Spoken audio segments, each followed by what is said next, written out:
Hi, I'm Hector Garcia. I'm an accountant and a small business consultant.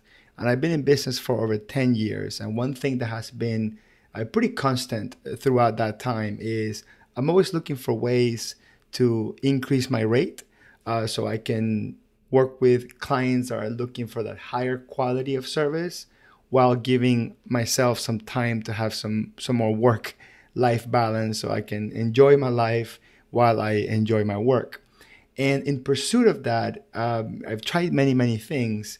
And I think that the best thing that I've done is to switch to a value pricing mindset. And this happened probably about 4 years ago as I started listening to Ron Baker, Mark Wickersham, and a couple of the experts in value pricing. And it really got my mind thinking about, how do I price my services based on the value that I'm bringing to the table, or better yet, the value that my customers extract from the body of work. The challenge is that there's always a potential discrepancy between what we value as a service professional, as an accountant, and what the customers value as a person in the receiving end of our services. So that value pricing mindset is not only about switching from hourly to fixed fees, is also thinking about adding value and creating value throughout the entire customer's life cycle.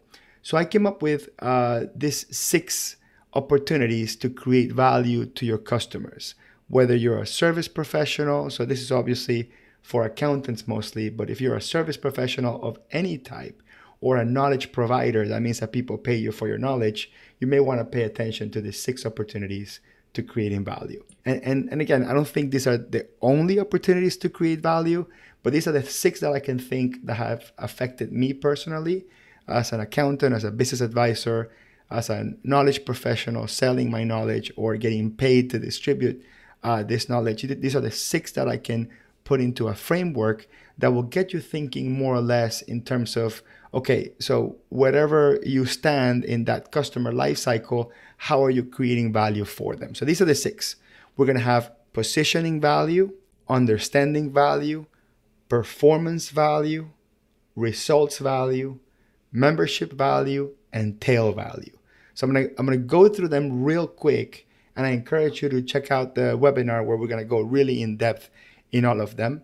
But let me just go real quick so you give you a general idea. So the positioning value are all the activities that you do to create value for that customer before your engagement, before you even know that that person is interested in your services. So what kind of things do you do for positioning value? Well, one of them is to create a strong brand. Your brand and the brand of your business, it's really what weighs in at the moment of pricing your services, because your customers will have that additional confidence to buy from you or to pay a premium price for your services. And even better, you don't want to be comparable or compared to other service providers. You also have a huge opportunity to create authoritative content. And by authoritative content, I mean blog posts, ebooks, videos, podcasts. All these things are extremely inexpensive to put together. In some cases are 100% free to put together. In the cases of what I do, which is, write some blog posts on my website and create some YouTube videos.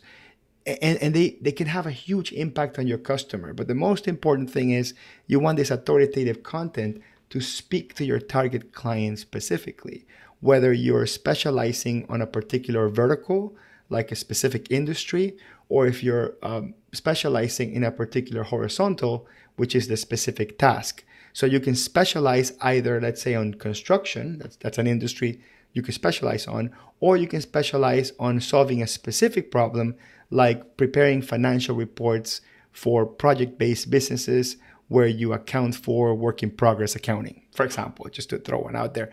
But you can either focus on a specific task or problem that you fix, or a particular vertical or business industry that you want to work on. Some people call it the niche. I think the niche is a bit more specific, but your positioning is how people view you or how people think about you before you open your mouth. Right? So where do you stand in terms of your price, your specialty, how you're poised and set up to serve that customer specifically your target customer specifically. So that's the positioning value. The second one is what I call the understanding value. This is how much is it worth for the customer to feel that my service provider understands me, understands my needs. So this is where you create value during the needs assessment, during that initial meeting where you ask those great why questions. Why do you want this? Why do you think this is the best solution? Why are we the best person to why do you contact us? Why are you switching accountants? All those questions that you need to learn, which is called the value conversation, is one of the biggest value drivers in terms of creating value for your customers. And together with that comes in offering the solution, offering options, and presenting your proposal. So that all that stuff is what I call the understanding value. It's how the customer feels whether or not my service provider or knowledge professional understands me, my business, and my situation. The third one is performance value. This is the value you create while performing your work. This is what most service professionals think is the only place where they create value. Like most people think, oh, I create value because I do such great work. And that's true. Doing great work is an absolutely really, really important place to add value. The problem is, funny enough, this is not the largest or biggest area of value priority that the customer puts into play when choosing to work with you. They're going to trust that you're a professional. They're going to trust that you're an expert if you understand their business and position your services in a way that it makes sense for them to hire you. Automatically the performance value comes into play before they hire you. But then while you're working with your client, the experience that your client goes through, all the communications, all the different touch points, with the portion that they see, because as a service professional, we show our customers part of the process and some of it is sort of behind the curtain or behind the scenes. So it's just really important to have clarity around what is it that the customer is going to be exposed to and what is it that they're going to see. And you want to control that very well to manage that customer's experience. And that's really where a lot of the value comes from in terms of that opportunity in the customer lifecycle. Then the fourth, which some people would think is the most important one, that with the understanding value, which is the results value. The results value is the value you create by delivering the results the customer expected and the results that the customers can get from the outcome of your work product. So the presentation of the services at the end is extremely important. It's important to identify what is the economic value that the customer drives from your services and what is the emotional value that the customer gets from your services. So emotional value would be like peace of mind, right? That's emotional value.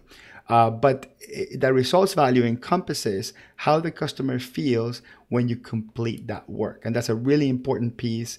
And you want to present that as such because you need to add value at this point. This is where the customer at the end gets impressed with your work, for the lack of a better term. Now, a really important piece of the results value is whether or not you have a guarantee in place. So can you guarantee results? Yes. Obviously, the more precise your results are in terms of your guarantee, the higher the cost of your services. Sometimes you can guarantee a range of results and then hedge a little bit so you're not as exposed, but you want to slap a guarantee to that saying, hey, if we don't deliver this results or if you don't get this outcome or you're not 100% wowed and satisfied by our work, we're going to guarantee it and do it for you all over again without charging extra or giving you your money back, no questions asked. So that guarantee is a huge part of that results value. Now, 5 is what I call the membership value. And this is a kind of a funny one. Being part of a club or an association with a specific service provider or brand is a big component of how people buy. When people buy Apple products, they're not just buying an Apple product because they think an Apple product is better. They are part of the Apple users club. This was a lot more pronounced in the 80s, 90s, when Apple wasn't such an ubiquitous brand. Nowadays, everybody has an Apple. But at the beginning, it was sort of a cult brand. And that association with the brand said a lot about you as an individual or you as a business. So you want to find a way to create membership value. So when folks are working with you as a service professional, or they're buying your product, or they're becoming part of your membership, whatever happens to be, that they feel that there's an extension of your brand to them, and they're part of something that's bigger than them, and they're part of something that's really highly valued. And that membership value is huge. Think about the folks that go to Harvard, or those big name universities. A lot of it is not specifically because of the quality of the education. A lot of it is because you have access to the alumni network, and that's the membership value that a brand like Harvard has created. So it's not just about the education, it's about that value that you get afterwards. And the sixth one is what I'm calling the tail value. And this is the value that you generate, or at least the perceived value that you generate after the work is completed. What is the enduring value of your work product? Is your customer transformed for many, many years after working with you, even if they stopped working with you? Have you impacted your client's life and business in such a way that they don't need to work with you anymore, but your teachings and your work stays and has a long tail effect in terms of how they function? Now, how much you will be available for servicing after the work is done is also a really big part of the tail value. So for example, you can do somebody's tax return, and you're done and you got paid, and maybe they don't hire you for the next year. But if the customer perceived that having you prepare the tax return for that year, if they get audited 3, 4, 5 years later, that you're going to be there and available to support your claims. This is what a lot of folks call the post-warranty customer service. Another interesting one is, let's say, for example, you're going to buy a car, and the car company is an unknown car company. It's a brand new car company. Nobody knows it, and they give you, let's say, a 15-year guarantee. Let's just say it, a 15-year guarantee. And let's say that you historically have owned cars for, let's say, 20 years. So although they're giving you this incredible 15-year guarantee, you still are worried that maybe 15 years later, between the 15th and the 20th year, your company will not be there to provide parts, right, to replace for that vehicle that may need service in the future. That's kind of what I mean by that is your business positioned to make the client feel that you will be there way past the warranty period, way past the project, just to service them or have access to the information. Listen, just working with someone for one time, that maybe 2-3 years later I can call them and they remember what they did for me, that has value. That has tons of value. And that's that tail value element of it. So anyway, I wanted to give you just a quick summary of the 6 opportunities to create value. I want